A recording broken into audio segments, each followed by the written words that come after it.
Hello, hi, welcome everyone to Explorers of Elsewhere's Tales from Elsewhere. Hi, I'm DM Dan, and these are some diligence folk. came a bit stuck there, didn't I? Tried not to swear in the first 5 minutes. Yes. We pick up with our adventurers, with our explorers, having recently returned to the town of Islebridge with the two kidnapped daughters in tow. Daughters that were due to inherit the family responsibilities of basically running this small, quaint little town. There is a mystery that our explorers here have been unpicking, revolving around the kidnap of these young ladies. And now that you're back, you are about to enact a plan to see if you can unpick the final few threads and watch this whole sweater fall apart. Sound about right? Sounds about right. Beautiful, beautiful. Well, if you're watching this for the first time, hello. If you're watching this live, hello. Thank you for joining us. If you're not watching this live, then tell you what, treat yourself by clicking the like button and hitting the subscribe button as well, because there's going to be loads of stuff like this. With that in mind, who wants to jump into the title screen and then crack on with this final part of the tale? Let's go. All across the unknown world, rediscovery pushes ever onwards to find the lands and people lost. All thanks to our brave explorers. Hi, I'm Dan, and I'm playing Vanya, the Wolfkin Warrior. Hey, I'm Livy. I'm going to be playing Rayri, the Spirit Ranger. Hi, my name's Theo, and I'm playing Cal, the Sangvar Guardian. I'm Georgia, and I will be playing Elfric Stormhawk, a Dragon Scent Bard. Hi, I'm Nate, and I'm playing Azakar, a Majani Seraph. And my name is DM Dan, the GM in these adventures. The further we go, the more we learn of these magical tales from elsewhere.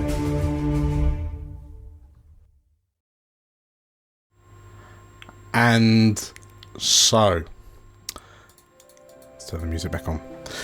We find you outside a old looking tavern that has recently seen a fair amount of recent renovation.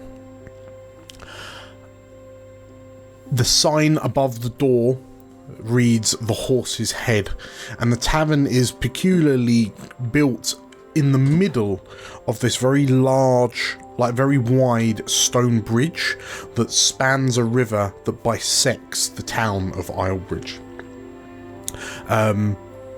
On either side of you, on the ends of the bridges, you can see the town of Islebridge kind of reaching out, and it is a curious mix of sprite and non-sprite sized buildings to create a very kind of higgledy-piggledy skyline.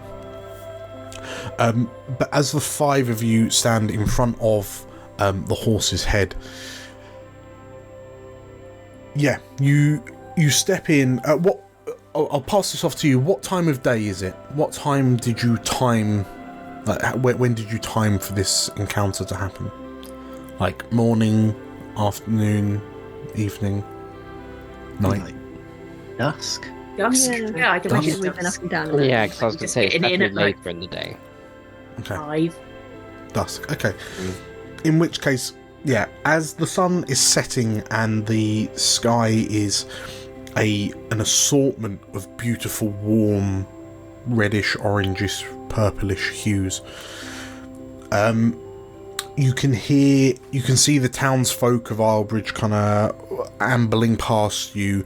None of them are really paying that much close attention to the two cloaked sprites that you've got kind of tucked around the corner. The cloaked sprites being Capuline, Fisby and Montana Fyram of their respective clans. But the five of you head in to the Horse's Head. And as you enter, sat at one of the tables,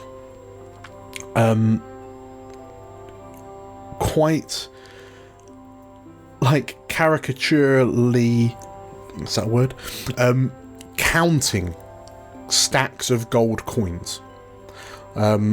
Is this rather large, handle like mutton chopped Laravar man who sort of like turns and looks at you and sort of like squints for a moment to see who it is that's just entered, and noticing that it's you, he surges to his feet.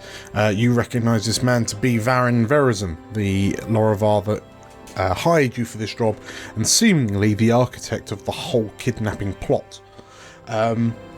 Well, as the day draws near, you are back, and I assume you are back the victors. You are victorious. You have successfully completed your mission. I applaud you. He says as he stands up and literally starts clapping. Is there anyone else in the tavern? Behind the bar, you see Myrtle, the goblin lady. There's a couple of kind of sprites. There's a couple of town folks dotted around, but currently it's not quite late enough for everyone to have started to sort of like come out.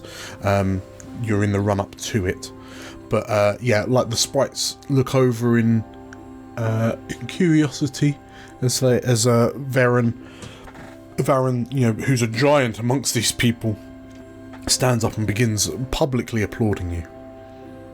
I reach up and take both of his hands and just kind of clasp them. Have we got somewhere we can talk? Why, of course we do. I mean, Just a bit more private. A bit private? Why, yes. Myrtle, you keep an eye on the floor here. We're gonna go to the back room. Please follow me to my office, he says. And you might want to sit down. He sort of looks at you curiously. He leads you to what is effectively a converted like cleaning closet under the stairs. That's just about got a table. It's got a desk in, and he managed to sort of like squeeze round it and take a seat. And you can see that arrayed on the desk are a number of relatively small, on the desk and on the walls, a number of small drawn, like artist painted pictures of Varin Verizon. So this man is literally confronted with his own visage, like 8 times over in this small understair cubbyhole. Squeeze in. We haven't got any sheets, I'm afraid. We're still waiting to knock this wall through, he says, Banging on the wall to his left. But come in, close the door behind you if you can. So, what good news do you have for me? Maybe just kind of looks around. I am afraid it is not good news we have. Would one of the girls had like a scarf or a neckerchief or something that would have been easy to take off them? Sure, absolutely. Okay. He's obviously got these neckerchiefs from the girls before going in, and he sort of places them on the desk and says, "It appeared we found them, but it was too late. Unfortunately, it looked like the bandits got to them." The Laravar man is like sat. He's rocking on this small chair. This is a small wooden stool, so he's just rocking on its back 2 legs.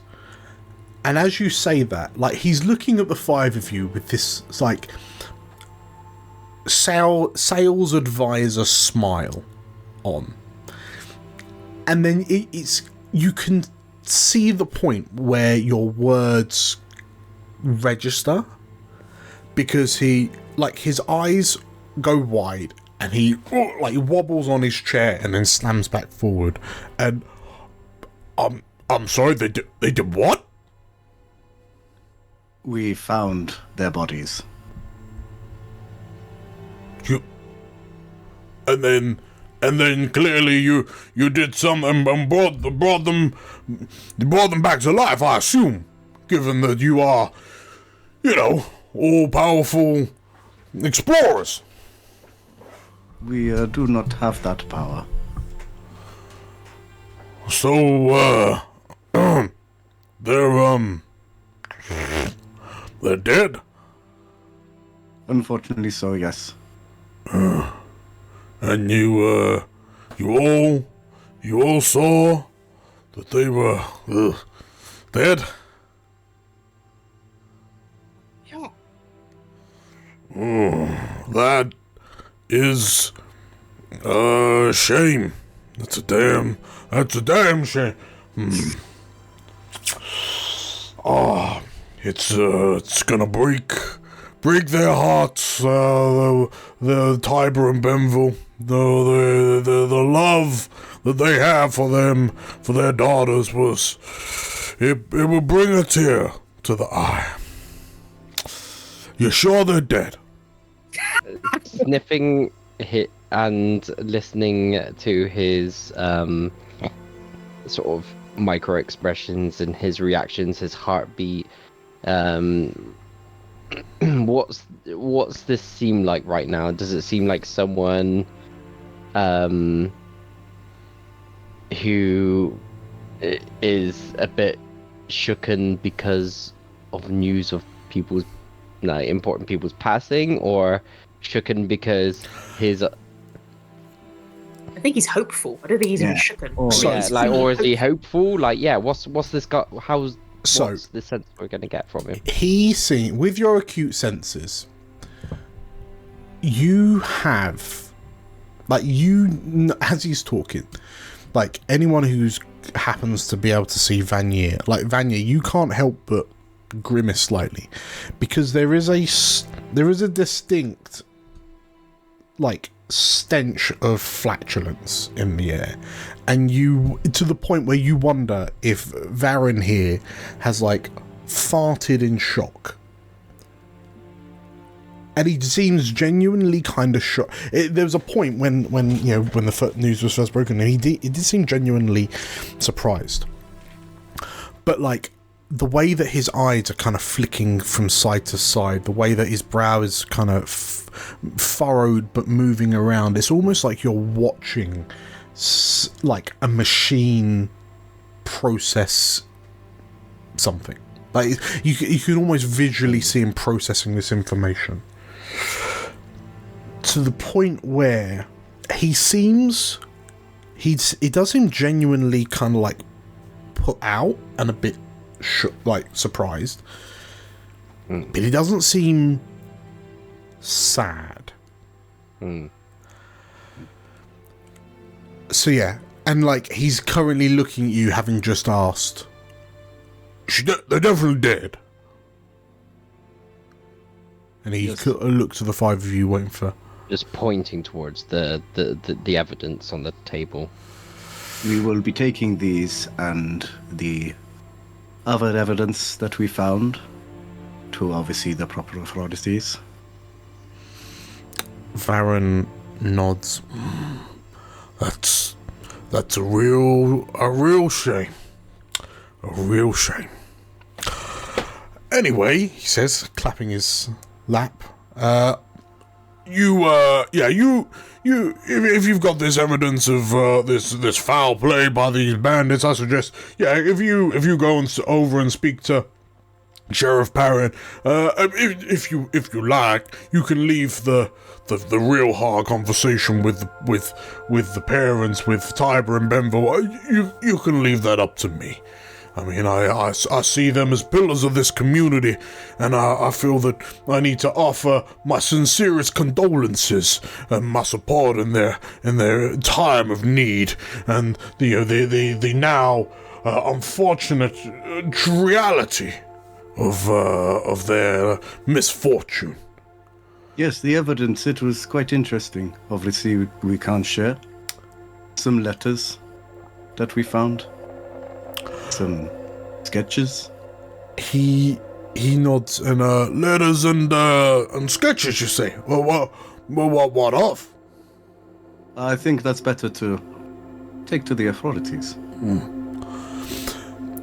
Vanya, well, actually, I say Vanya, all of you, you watch as he, and then his eyes start like flitting to each of you in turn, and like the brow starts processing and furrowing.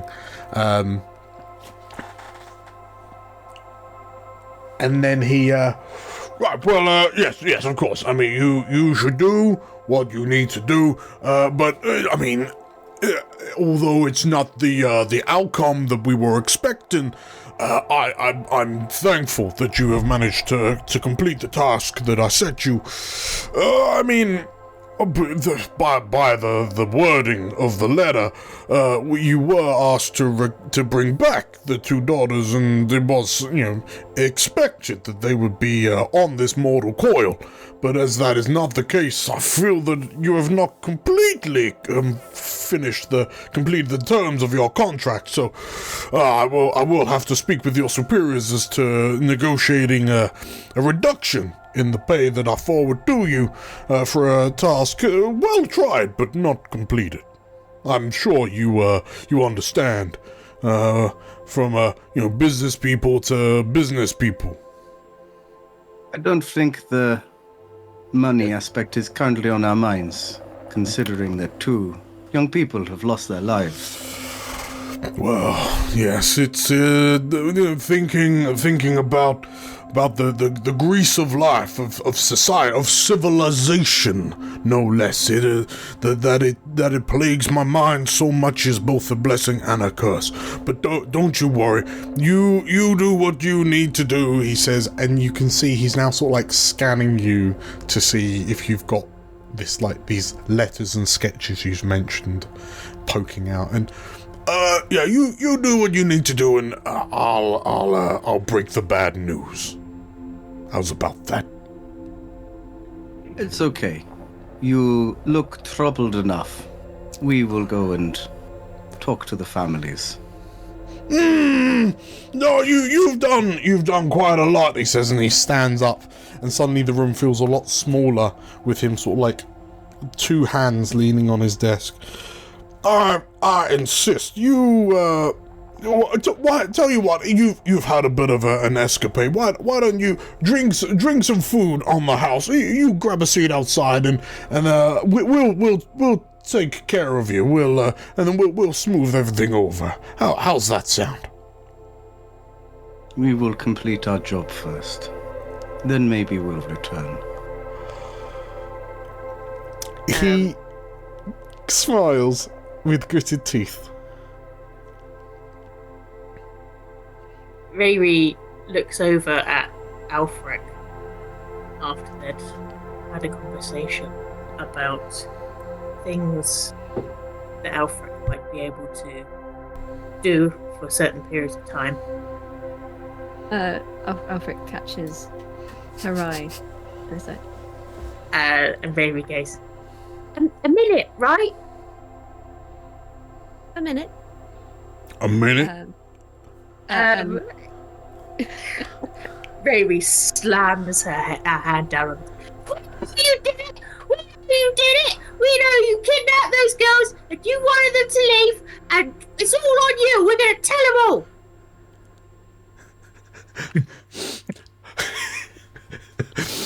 As Riri, like, bear in mind, this is a Laurel side table. I jump on the table. So I'm at his midnight. Okay, fine. I was going to say, you slam the table, bang, and then climb up. Yeah, as you sort of like stand there jabbing and pointing at him,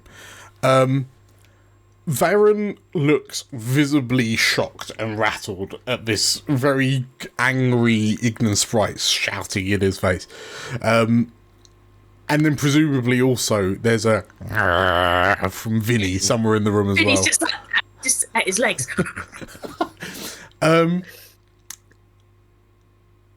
And you all watch as, like, this shocked Lorovar man, like, leans away from you for a moment, and then the shock turns into this kind of smirk.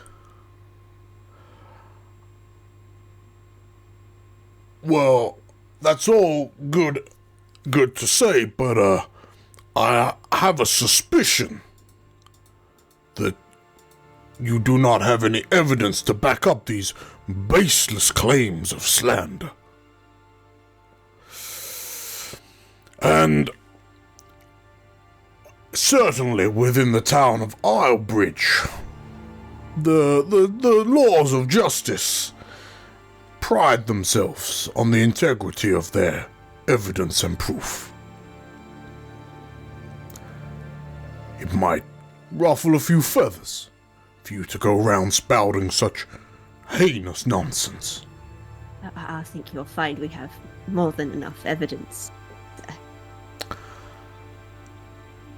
Varen. Yes, Mr. Vivi.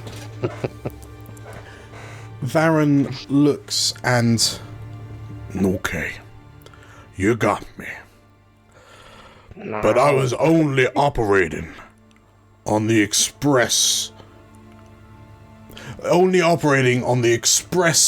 instruction of Tiber, Fisby, and Benville Firearm. I think you'll find that there are stamps on any incriminating letters that would also shoulder the blame on those who requested my services as a middleman. I think this is the time to use that thing now. I can either use that or I can put him to sleep. I mean, get Put him rid of to the sleep. Yeah. Can you not just No, get rid I- of his memory first and then sleep? I can do both. I DM Dan, am I okay to wipe his memory and then put him to sleep? So hang on, is it just like spend a hope? So it's recant. He does have to make a reaction roll, and if he fails, he forgets the last minute of conversation. Okay. And then slumber is a spellcast roll. Okay. Yeah, I mean you can do them back to back, although he, depending on how the first, whatever you roll first goes, that more potentially change the outcome. But bear in mind at the moment he is saying that if he, it seems like he knows what you've got, but it's good. Yeah, if you use that, it will be a bit scorched earth.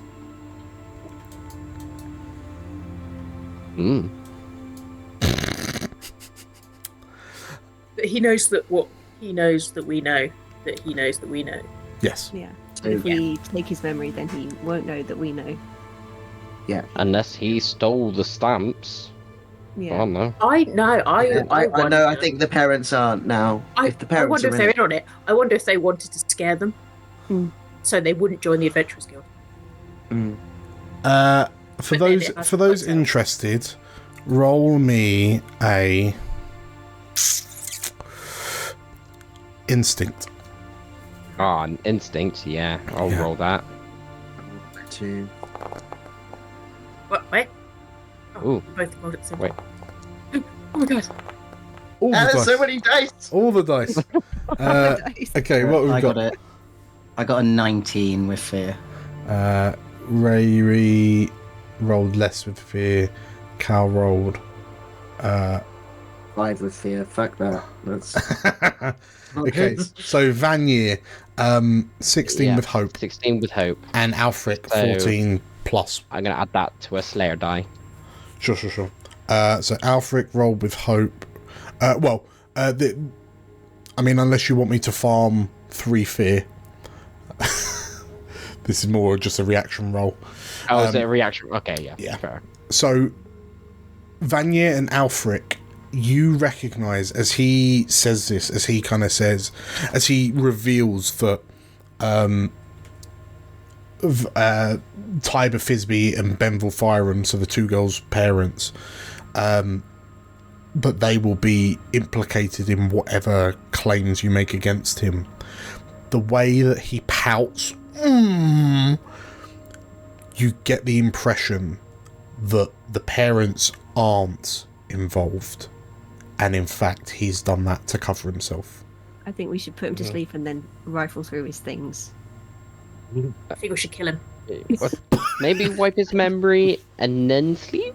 Yeah, that was my plan. He might resist one or both. Well, might as well try, because I can certainly just knock the man out. If it all fails. Okay, Alfric, as he stood there pouting, but he's got this like irritating bravado about him that says like, "I've got you cornered." Ha ha ha ha. Yeah, what do you do? What does your mind wipe look like? I think Alfric very much does not enjoy this man's company, and he sort of hurries up next to Rori's on the desk. He goes, I don't really like you. And then he snaps his fingers in front of his face.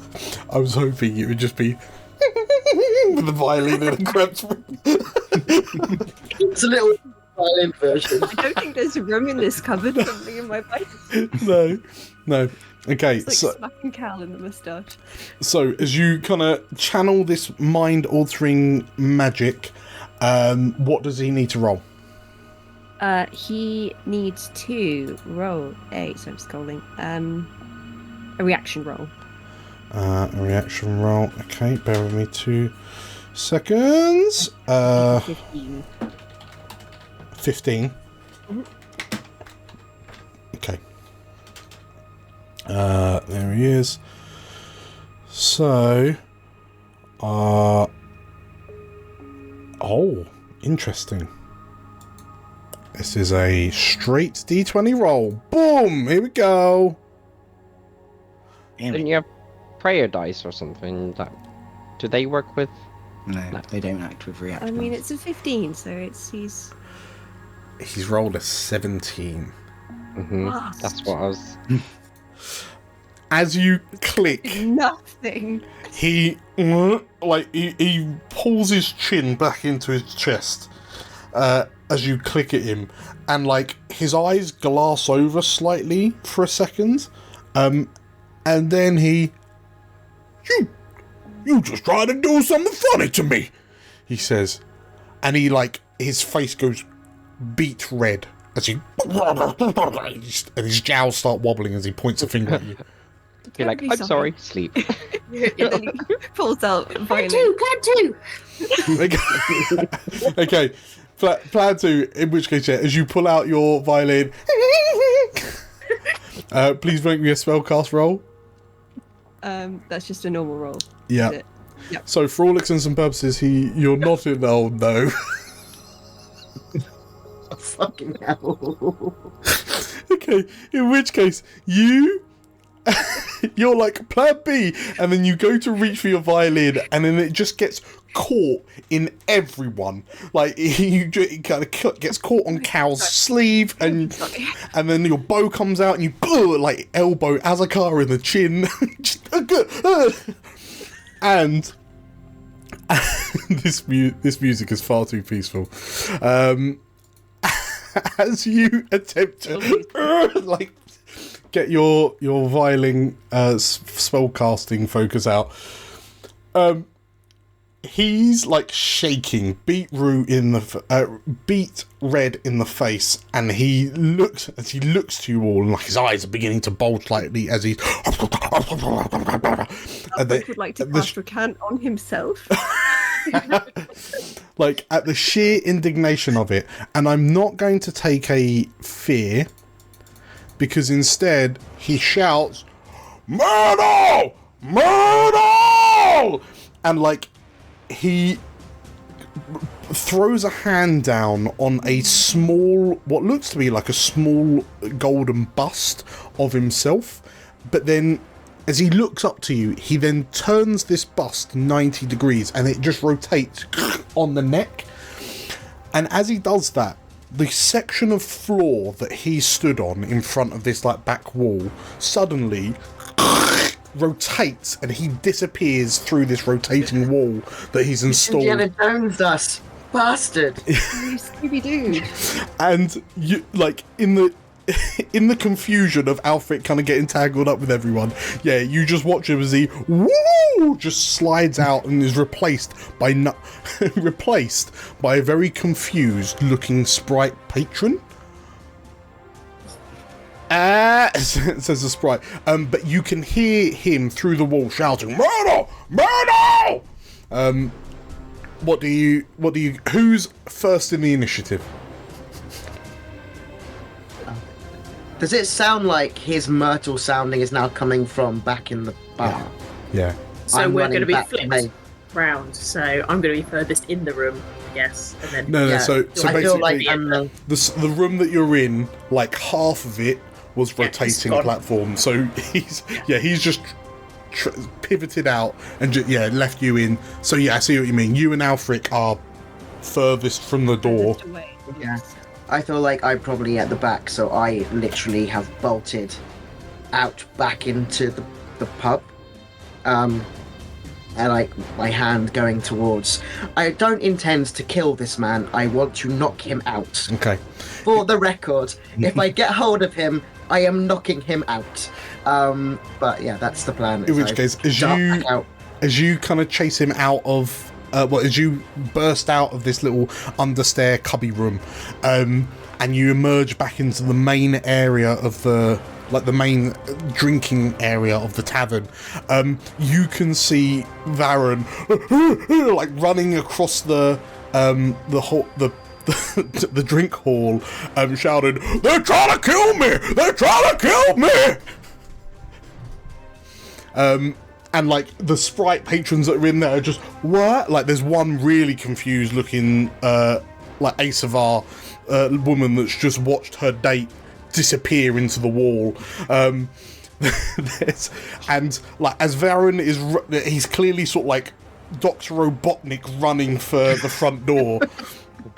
And Cal, you notice that behind the bar, Myrtle, the goblin bar lady, is looking at you with this like really intense stare, and you then watch as her top lip curls as she bares her teeth. For the moment, I'm ignoring her. Yeah. Unless I see a weapon, and I am running after Varen. Vaulting the bar. My experience actually has lightning speed. Okay. I never use my experiences, but let's do this. Which means I want to try and get as close to him as possible. Okay. With the hopes of tackling him to the ground. I will, in this case, ask for the agility check to see if you can get across, Sure. get across this distance, and also between the sprites and the chairs and the tables. So just to check, will I be able to roll my agility roll plus my experience on top? Yeah, you can then. Cool. That would be a +5 roll, which is great. Yeah. So you're down to 5. Oh, yes. Yes. Is there a situation where possibly a tag team role would work? Quite possibly, if someone wants to chip in. Although it seems like I would argue that unless one of you is Kool-Aid manning through the wall. I mean, I'm strong enough. If anyone is, it's going to be Vanya. Well, yeah, because Cal is using like lightning speed to get ahead of you all. Yeah, I mean, Vanya is super strong, but obviously I don't want to impede on your narrative what you're doing right now. So I'm just checking with you what the boundary is, to whether Vanya can reasonably get to the same point in time to help in this tag team narrative. I think in this moment, because we are using an experienced lightning reflex, like lightning speed, like Cal has just left you all in the dust. Yeah. Okay, so Cal, make me a roll and add +5 to it. Okay, wish me luck. Go on, do this. An 11. Okay, so 11 +5, so that's a 16 with fear.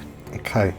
So, you manage to surge across the room.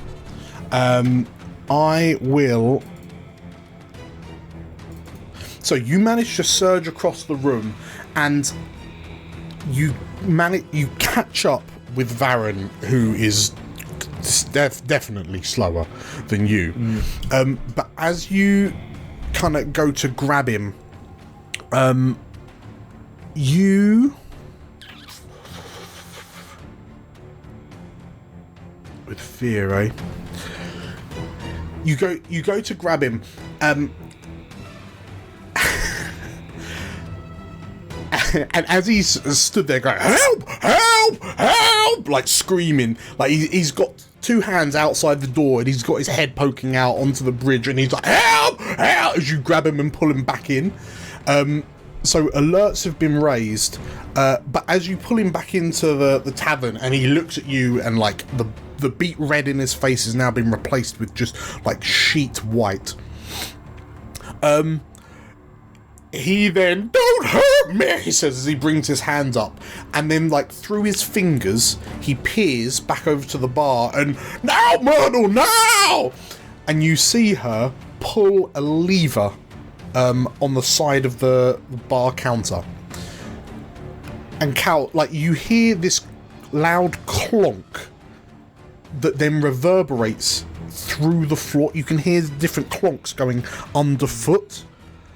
And as you, like, you can almost trace the direction of this travelling sound to the wall on the far side of the drinking hall that has a golden, like, bust of a horse's head mounted to the wall. And, like, there's a loud clonk from behind this wall, and then nothing really happens. And Vernon just lets out an involuntary, oh, of disappointment. And then the wall blows out as the horse's head turns out to be attached to some form of Arcana tech, like, construct that punches through the wall, looks around, and it looks quite odd to see this, like, you know when people wear those horse head masks? It's a bit like that. But this construct just kind of like looks around and then spies you and then starts striding towards you. The horse's head golem is now in the encounter. Can just my reaction be to shout, help? Yes. Yes, absolutely. You've rolled with fear, so I will then take over. The construct strides across the room towards you, Cal, and did Cal get to take an action? The action would have been to Was running. close the distance. A tackle. Okay. Because I got it with fear, so I got hold of Vernon, but now he's sent something up. Okay, so I will actually have to not only use your fear, but then spend one of my own fear, because it takes 2 to activate the golem, and it strides, it charges across the room, and +2 makes an attack against you as it like drops its head and tries to headbutt you with the golden bust. Okay. A 10 to hit. That's my evasion, right? Yeah. Yeah, my evasion's a 9, so it does hit. Okay. You take...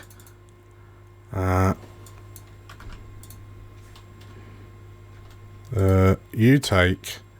Your evasion's 9? 9? It was an 8. Yeah, it was an 8. Rolled. And rolled. But plus So it doesn't 2. hit. 8 Oh, plus plus 2. 2, okay.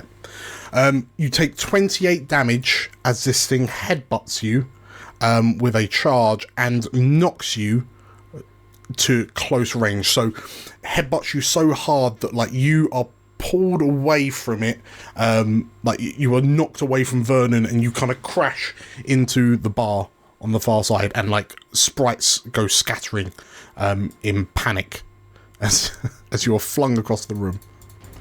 Okay. I'm just trying to remember, 'cause it's been a little while. So that was 28 damage, you said? Yeah. I need to get my damage, because that's severe damage for me, which is not great. So you I can need to get my damage down from Use an 28. armor slot. Yeah, so if I use an armor slot That'll drop it to major. to major damage, so I only take 2. Out of curiosity, how many armor slots does everyone have? I have Like 9. I or have something. 9. I have 9 because I have bare bones Yeah. and something to do with my vengeance stuff. Vanya's got loads, right? 8. I've got 8 as well. I've got 7. Okay. I am going to implement a house rule right now. Against Matt Mercer's wishes, we can now spend multiple armor slots on a single attack, because you could before. It kind of makes sense to, and I don't think Cal can survive another 8 of these attacks. So, yeah, you can absolutely blow more than one armor slot to reduce multiple steps. So yeah, so I can bring it. If I do another one, it'll bring me down to minor damage. Yeah, so 1 damage. If I do that, so I have 1 HP. Cool, that's fine. That was not very nice. No. Cal is not in a good place. It just, yeah, because you're covered in like the dust from the plaster dust from the wall. This rather expensive and ornate looking kind of Arcana Tech golem with this head just haphazardly attached to the front in such a way that it could hide in a wall. But yeah, it's head butted you and it sort of like rears up over you as Varen just is seemingly shocked by the efficiency of his golem. Who's next? Could I? Oh, yeah. I was just saying, could I, as a small thing before I got hit, because I was technically holding Vernon before. Does he go with you? Could I either? I'm trying to think of what Cal would do. Like, with the instinct of I'm gonna just chuck him chuck him out of the way, so he's gonna get hit anyway. But having Vernon be disorientated so he doesn't just run off. Sure. Like just using all of his own strength that he has in that moment to get him out of the way. Would that be okay or not? Give me another agility check. An agility reaction roll. Sure, let's do that.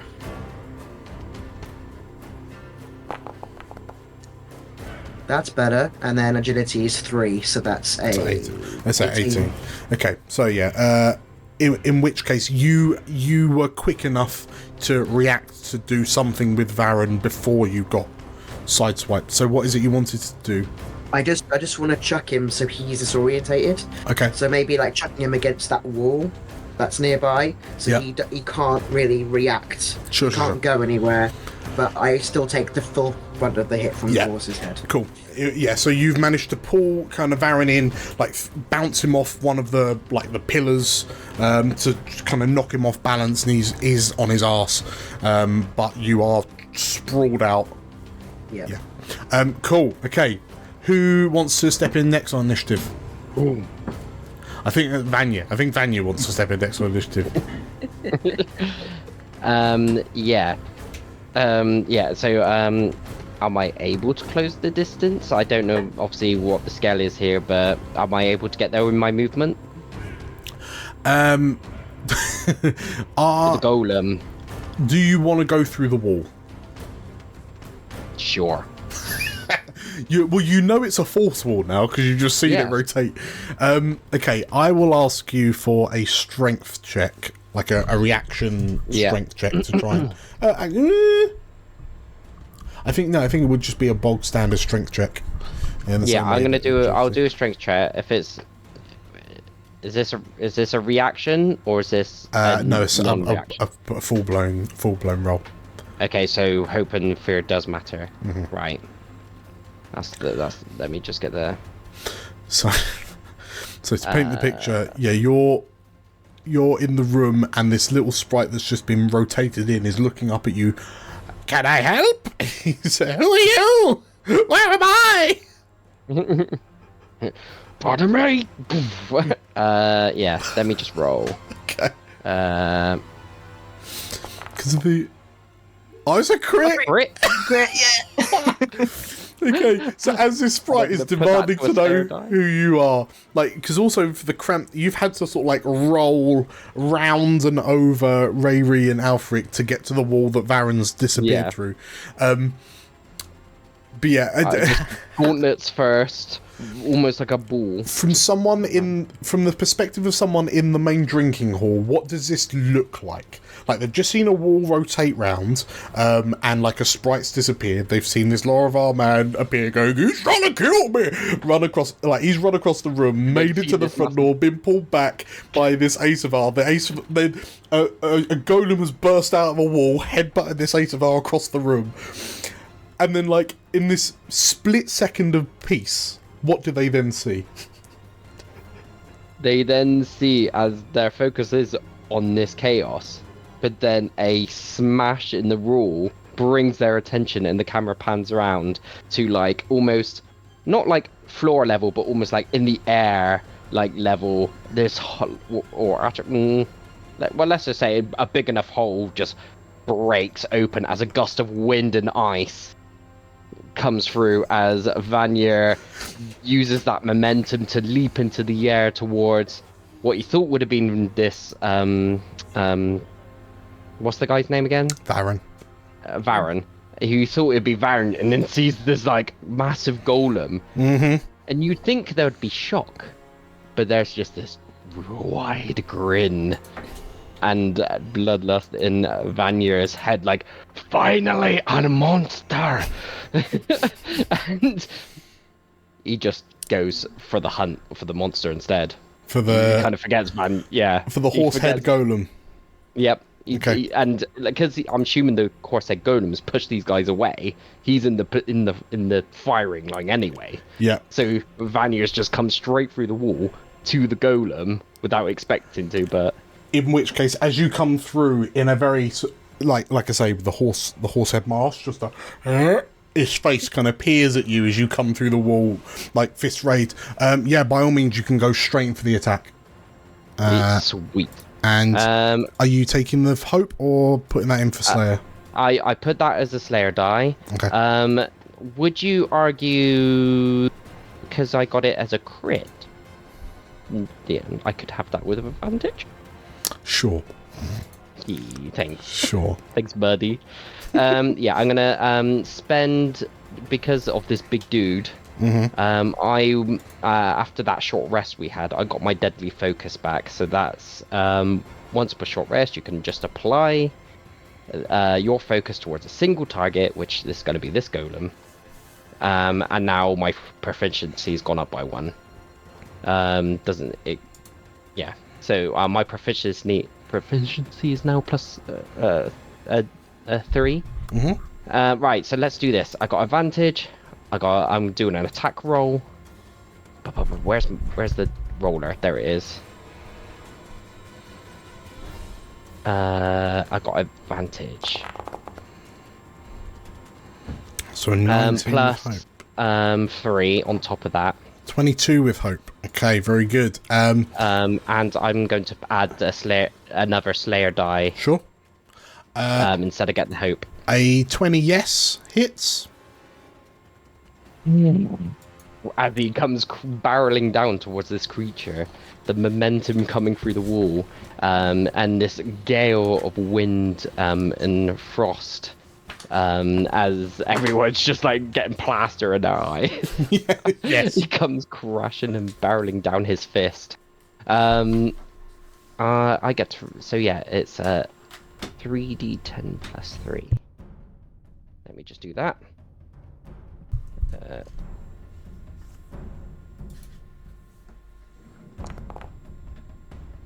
So that's 19 points of magical damage.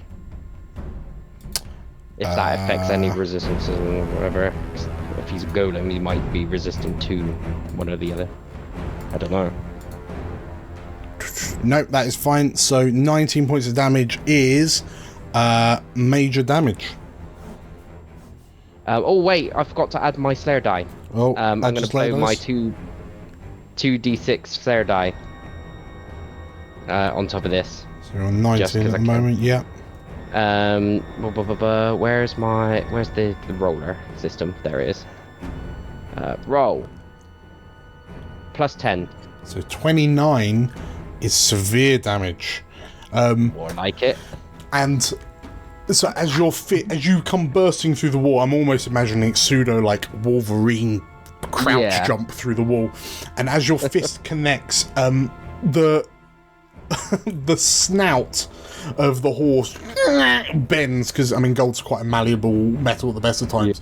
But as your fist kind of carries through, like bends his snout down to the right, you buckle a lot of the metal plating that this thing is constructed of, and you can hear the sounds of like the cog work inside kind of clacking against the inside of the now buckled armored hide, and it rocks this golem a good few steps, and it staggers and collapses to the ground. But yeah, it's taken 3 damage.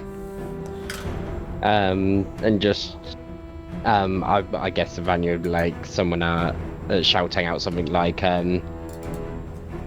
someone get the guy, this one's mine. Who Asgar, Rayri, or Alfred, who wants to jump in next? You now have a more direct route to the drinking hall. You're welcome. I think Rayri's gonna take.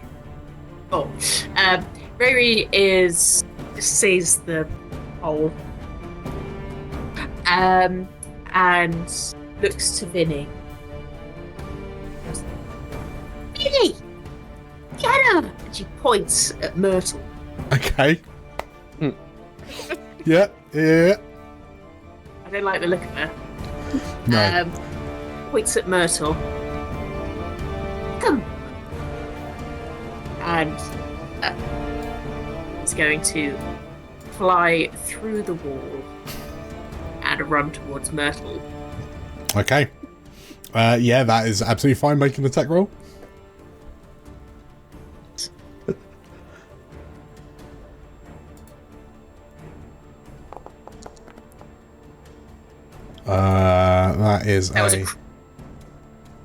That was a 19 with hope. So 19 plus. So yeah, 19 plus something. Absolutely hits Myrtle. So you've noticed as you stand up on the desk and you're looking through the hole, the Vanya-shaped hole in the wall, Myrtle appears to have 2 like bottled concoctions in her hands. That's what I thought she would. Yeah. And it looks like she's just been mixing something together. But as she sort of like stands tall with these 2 cocktails in hand, she hears a bark and a woof, and as she looks around, she's then barreled into by Vinny. Roll for damage.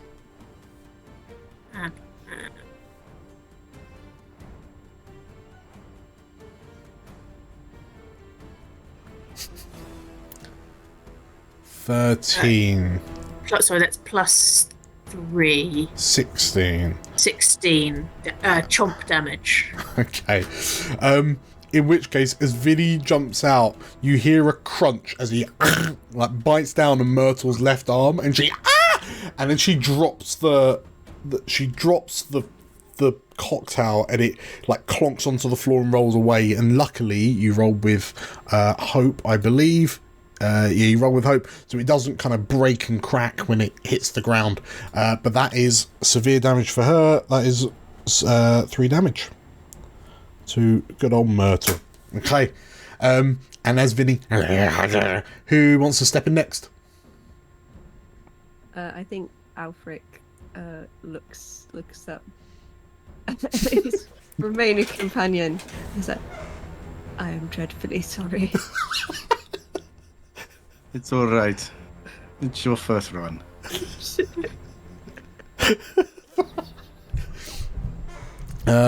Alfred, what do you do? What do you do to redeem yourself?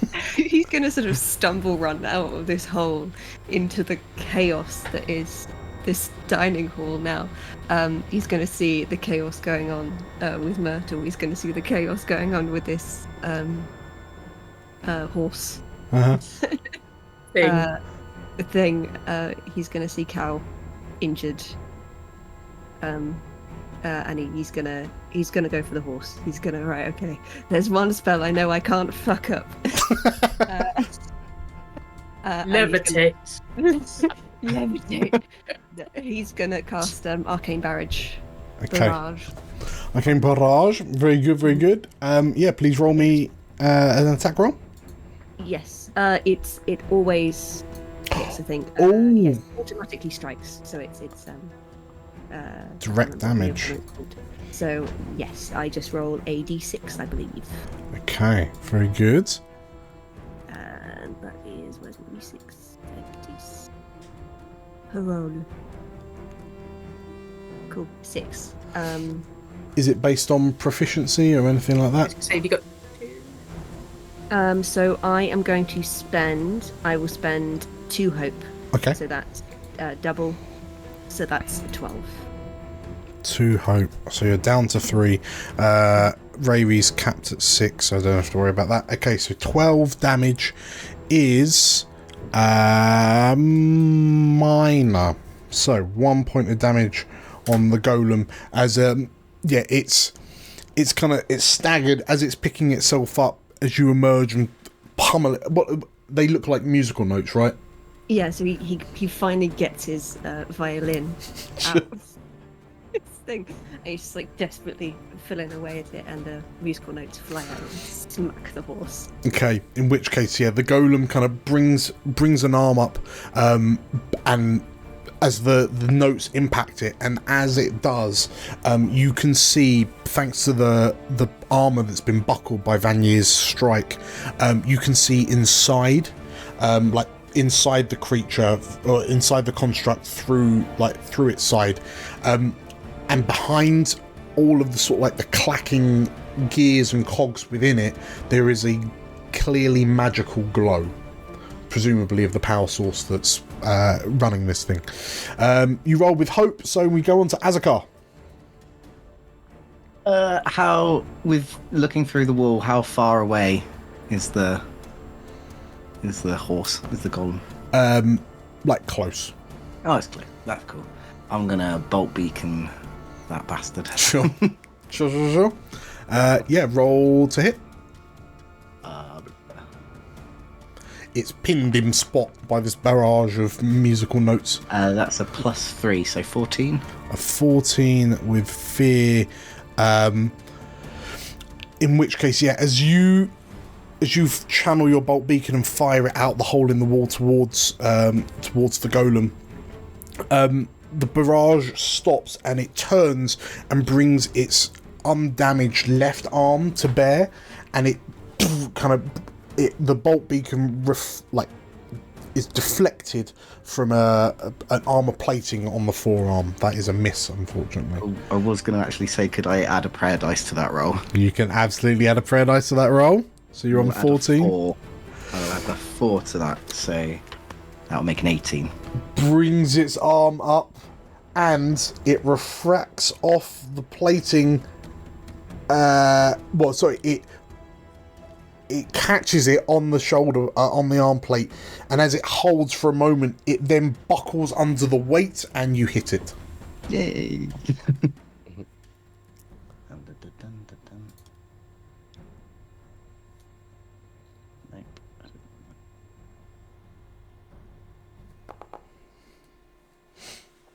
That is 7 + 2. That is that's a 9.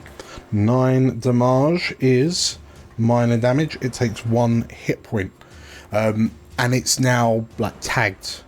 It's easier to hit for someone else, right? Yeah, he's now vulnerable. Okay, very, very good. Well, the golem staggers back as you strike it with the bolt beacon. As you've rolled with fear, I'm going to step in, and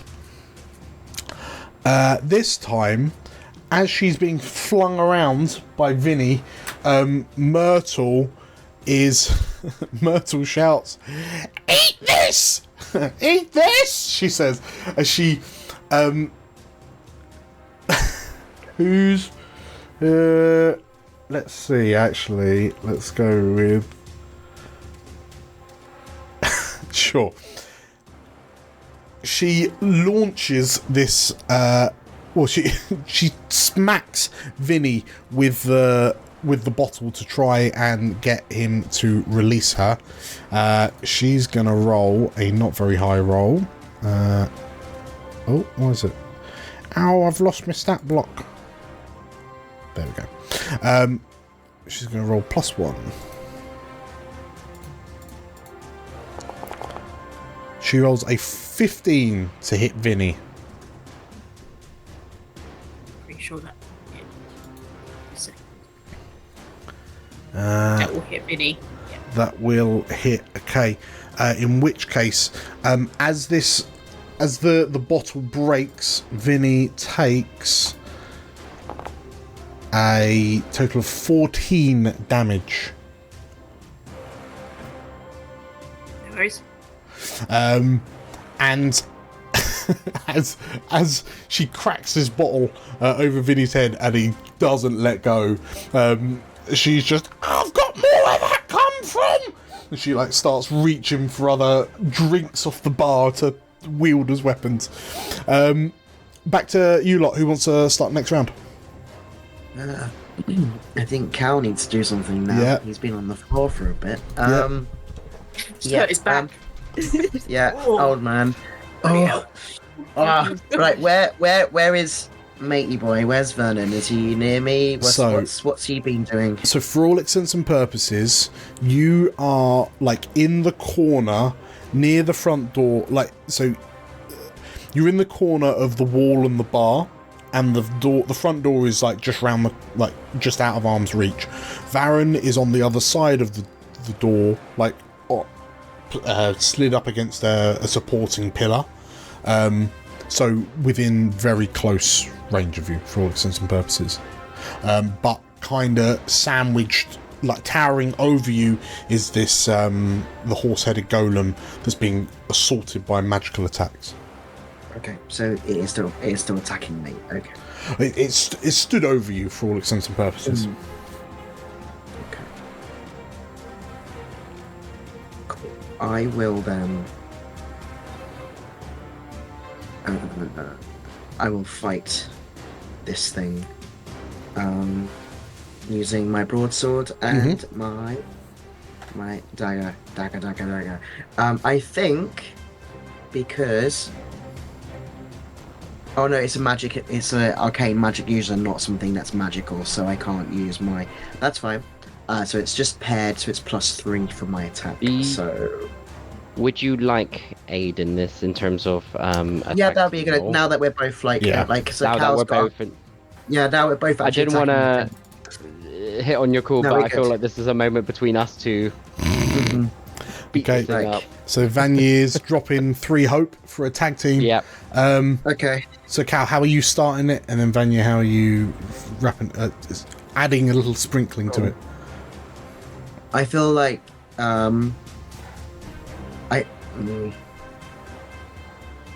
there's probably for some reason I imagine Vanya like punching the thing into my sword.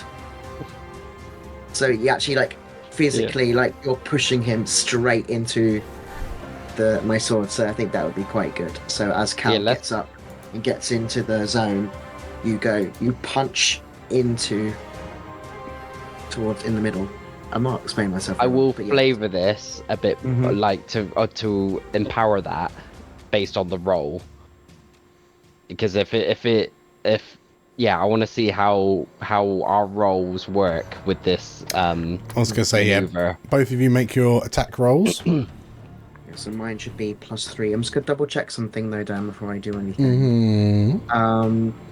I don't really know how to use it because I don't use it very often, but I have the Unstoppable class feature. So I'm just checking there's nothing there I need to do to make that work. Whenever you deal 1 or more hit points to an adversary, increase the Unstoppable die by 1, so okay. Are you activating your Unstoppable? Yes, I'm activating my Unstoppable, but I haven't used it yet, so... Yeah. Yeah, so it'll be the die, whatever number it's on. I think it starts on a lower number and it increases. It's like an over time. increasing Okay. rage. Cool. Nice. That's fine. So yeah. So I'm also activating that. Okay. So hopefully it'll be useful. Okay. Cool. DM, for your knowledge as well, I'm gonna spend another hope to use one of my experiences, Thrill of the Hunt. Yes. As I'm, this piece is my one focus right now, and Vanya's just loving life at the fight. I'm fighting the beast. Okay. So plus so 2 I'm down for to your one roll. hope. It's a plus 3 because I've bumped up my experience. Plus so now 3, I'm on okay. a plus 6 total now. Okay. With this attack. In which case, Mine's the two of you +3. roll them bones.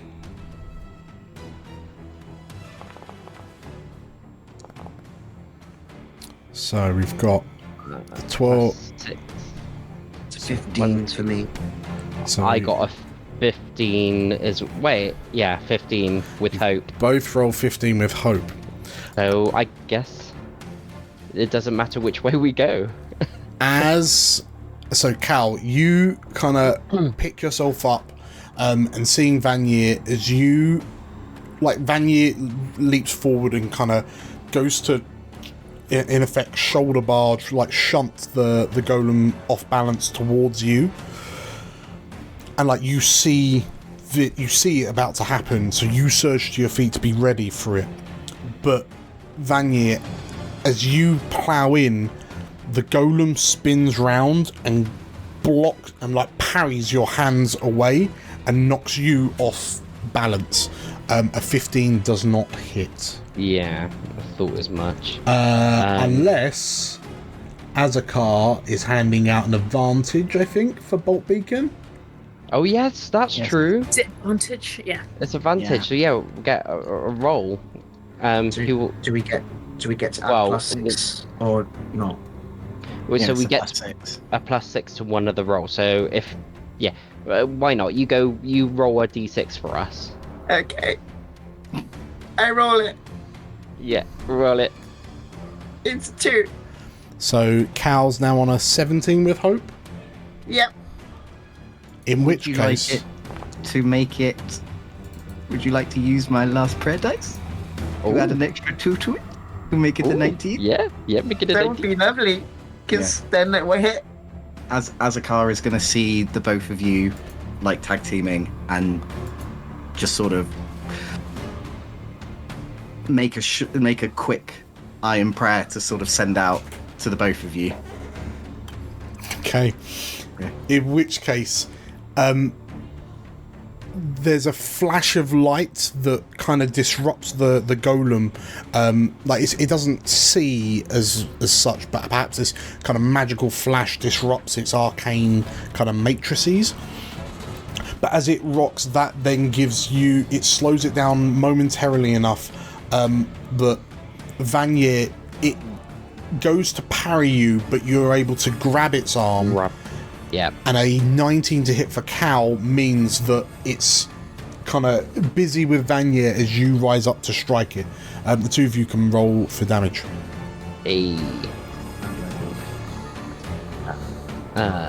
Damage for me is 2d8 plus. 2d8 plus 5, I believe, for you. Yes, that makes sense.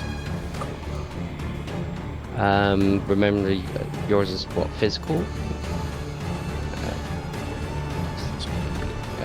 Hold on, let me just get my damage.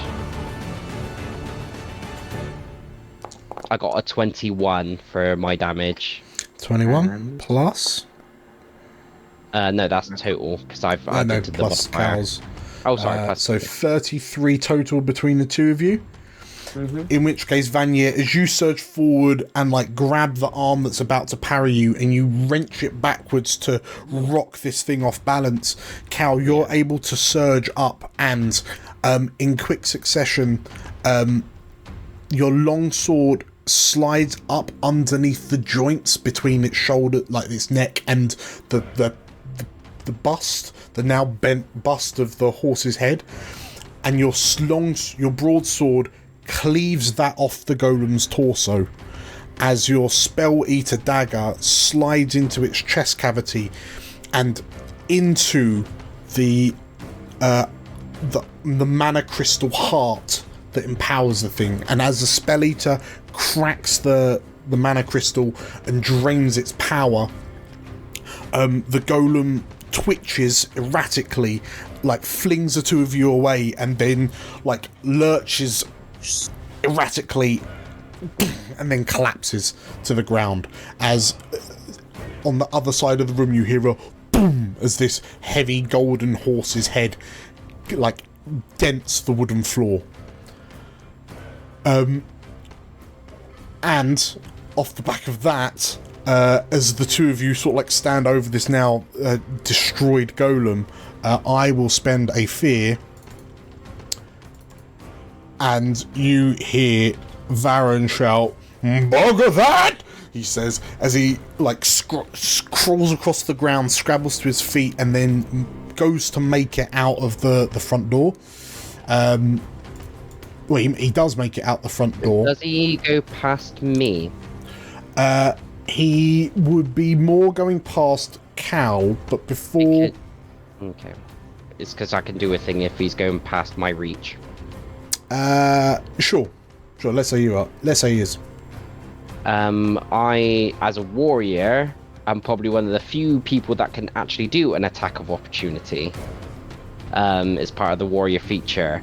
And if an adversary tends to leave your melee range, I have to make, rather than strength roll, I have to make an agility reaction roll against their difficulty, and I choose one effect on a success, or two on a critical success. So depending on if I hit, let's go and see. So it's a +2 to this roll. Let's see if I hit. This might not hit, but...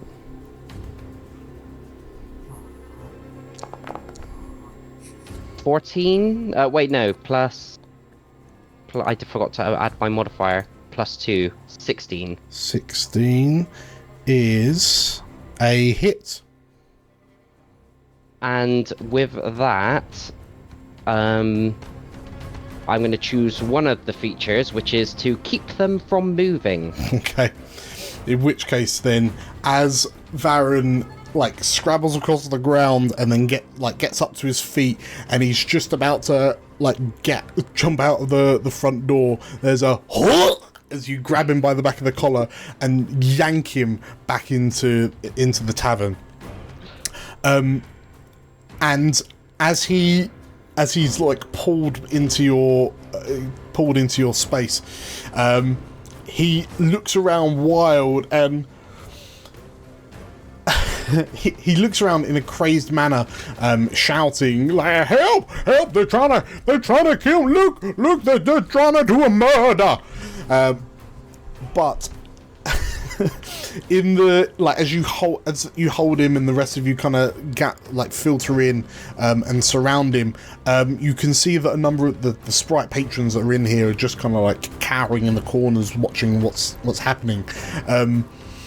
Myrtle's tried to break free of Vinny, but he's just kind of like thrown her around a bit ragdoll style and is now sitting on her to pin her in place. And she, you can just hear the sounds of her feet banging against the floor as she thrashes under Vinny's quite impressive weight. And over this, Varen is just spouting incessantly to try and kind of draw attention to his plight, when the doorway is shadowed by 3 figures. And as you look up, you spy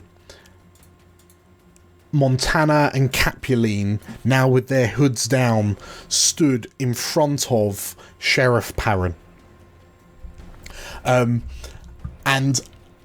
seeing him, Varen just shouts, Sheriff, please help me. They've gone mad. They've gone absolutely doolally. And as as the sheriff kind of looks to you and looks at the utter devastation and this shattered golem in bits across the floor, who's got the evidence of Varen's wrongdoings? I do. That's a card. Okay. In which case, yeah, as you present this to the sheriff, he kind of looks it. He reads it over. I suppose they'd also be joined by Tiber, Fisby, and Benville Farram, the parents of the two daughters, and very, very quickly, Varen's very obnoxiously intricate scheme starts to unravel as the matriarch and patriarch are absolutely sure that they don't even have a stamp with their clan logos on them. Why would they need them? Why would they need them? One out of a potato. It would seem that is in fact it. So yeah, as Varen, as the extent of Varen's plan is laid bare, the sheriff thanks you for successfully apprehending and unraveling this plot, and yeah, the two daughters are reunited with their parents. That said, as Varen is carted away by the sheriff, the five of you are left in the horse's head. Sorry, Myrtle got carted away as well. You're left in the horse's head. The sprites have been shepherded. The patrons have been shepherded out by the sheriff, but you are left alone with Capulina Montana and their parents. And you realise that there is still, even though he's been apprehended, Varen's plan may still work. So as the girls look to you, almost as if they're asking for permission, almost as if they're kind of awaiting your decision on what should happen, what do you collectively think these two lovers should do? I think they should do what they want. Yes. Be happy. Be happy. Yeah. Don't be stuck because their family wants them to do something. Yeah, I mean, but they have to all come to a agreement on Who's going to succeed. Who's going to succeed? Yes. They have to help with the crossover period, right? They need to Yes. find someone who's happy to replace them. Yes. If they just run off, it's going to be chaos. Yeah, they need to help someone, maybe a Compromises friend need to happen. of theirs who they can all trust Like to help fill those roles. Bendy. What's Azakar thinking? What's his stance? Because yeah, Tyra and Benville are both saying, oh, well, without these two daughters, everything's going to go to the abyss in a handbasket. Azakar's conflicted because he's always done what he's told. Do you, between the five of you, do you know of any individuals or organisations that might be able to help these two flailing clans? Tippy tap. Of which Tippy Tap is part of their clan. Do you know of any external organisations that may be able to help? Up elsewhere. Who is it that steps forward to kind of guide these two ladies to the decision they clearly want to make in a way that will appease their parents? Who's and is it Alfric? I was like, is it Alfric? No, I think Alfric has been slightly cowed by his inability to assist in the way that he hoped during the apprehension. I think his little gears in his brain have started to turn, and he's starting to see the connection between this current situation and his situation, and maybe joining the Adventurers Guild is not like the happy adventurous, everything always comes out in the end situation that he has assumed it to be. So I think he takes a little step back with a nervous smile as anyone looks to him. And a big gauntleted hand just grabs you on the shoulder in reassurance. Come on, Explorer, you've got this. Right. You're one of us now, you see. Well, You did good. Come on. Tell them what you think they should do. he steps forward nervously. Well, I think you should do what you want to do. I think if you want to be together, you should be together, and we will assist. The guild will assist in the town. We're full of. Tiber and Benville kind of furrow their brows, and Benville Fyron, so the elderly ignorant sprite. We who? The explorers? You're saying that the explorers will help? Yes, exactly. We're full of people from all over, and I'm sure any issues that may arise, we'll be here. We're just a portal away, of course. The old man grumbles and grimaces, and then kind of glances over at the elderly mother, Tiber. And then they both turn to look at their daughters, who are in effect sort of like holding hands arm in arm. And the two of them, the two of them kind of glance at one another and then turn back to their parents. I mean, based on of everything that we've seen, the explorers are quite amazing, Father. Papa, they do some amazing things, and if they're able to save us with little to no problem, then I'm sure that they can save Islebridge as well. It's going to be fine. It doesn't have to be us. Sometimes we need a little new to keep things ticking over. And Capuline, fundamentally says the same to her mother. And I think between the four of them, the two parents turn to the five of you and... When you get the opportunity, Tiber starts, please speak to whoever it is who needs to know about our plight, back in wherever it is you come from. We would be happy to receive aid from the explorers. And you two, just make sure that you come back to visit every now and again. And as the two girls squat and do a little squee, we will call it there. So, a rather frenetic end to our kidnapping mystery, but you did it. You successfully did it. Congratulations, everyone. Congratulations.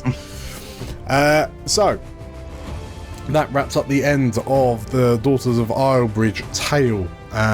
We are right near the end of the year now. We're closing in on old Crimbo. So, yeah, we're suspecting, it sounds like we might be doing a little one-shot wonder similar to Halloween in a fortnight's time. So, If you enjoyed this, make sure firstly to hit the like button, but then also hit the bell icon, the subscribe button and the bell icon for notifications when we release new videos, such as the next tale that's going to be releasing on the 19th, because that's going to be a one and done, and it's just going to be a jolly old time. And I'm sure that there's going to be a little surprise for the end of the year for this final live stream. Yeah, thank you all for watching. Thank you lot for playing. Thank you for running the game for us. Having us. That is all right. We will catch you later. Bye bye. Bye bye. Bye bye.